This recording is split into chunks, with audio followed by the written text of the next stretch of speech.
Watch Dr. Drew's new show at 9 on HLN. Weeknights on HLN.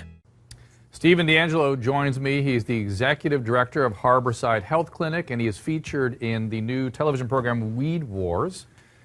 What's the war? What's the battle?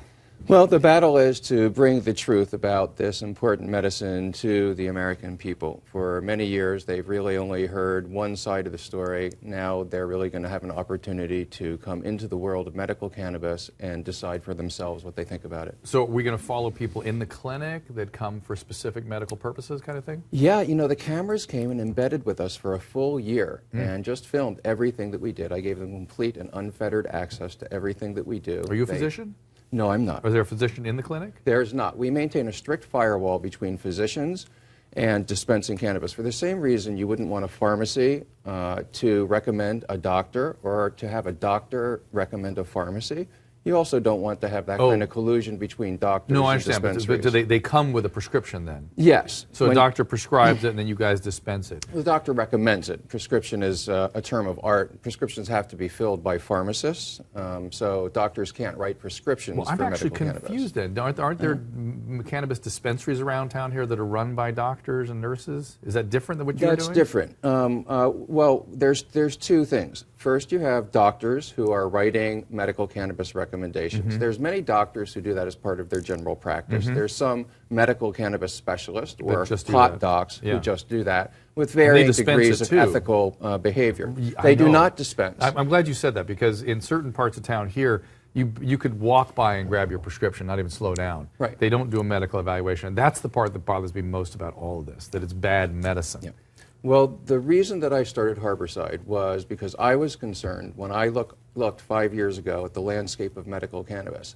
I didn't think that anybody was really doing it in a way that truly was geared towards the patients. And so at Harborside, we've introduced a number of innovations to make it more health-oriented.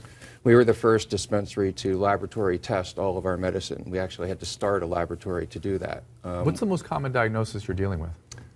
Well, pain? Chronic pain, and chronic pain, anxiety, depression, insomnia would be the largest uses. We see cancer, we see HIV/AIDS, we see Graves' disease, we see various different types of multiple sclerosis, cerebral palsy. It's really all over the place, ranging from very, very grave illnesses to the kinds of things that Americans use millions and millions of prescriptions for, like, insomnia. And, as you know, like 15 million prescriptions are written for sleep issues every year in this country. So a lot of our patients see cannabis as a safer and more natural alternative to those types of pharmaceuticals. And then they're followed by physicians afterwards?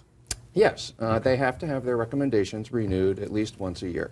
Once a year. And before we accept a recommendation, we check with the Medical Board of California, make sure that that doctor's in good standing. Let me ask about the medical board. The CMA has come out in favor of legalization. Do you guys have an opinion about the CMA's position?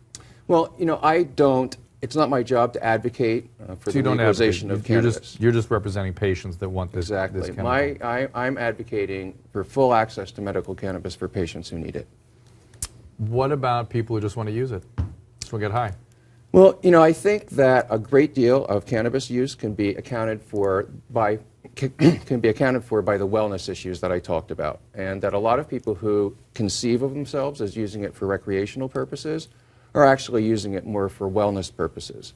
I don't think that any psychoactive should be used for recreational purposes. Stop there. Don't say any more. I agree with you. Yeah. that's good enough. I think we'll agree on that one. Yeah. I got to take a break. Thank you for joining us. I appreciate it. Very interesting. And we'll look for âWeed Wars. Tell us the date and time again and where? Thursdays at 10 o'clock. This Thursday, you can catch it also the first episode at 9 o'clock, along with the second episode at 10. What network? That's the Discovery Channel. Discovery Channel. Okay. And Health HLN. Very good.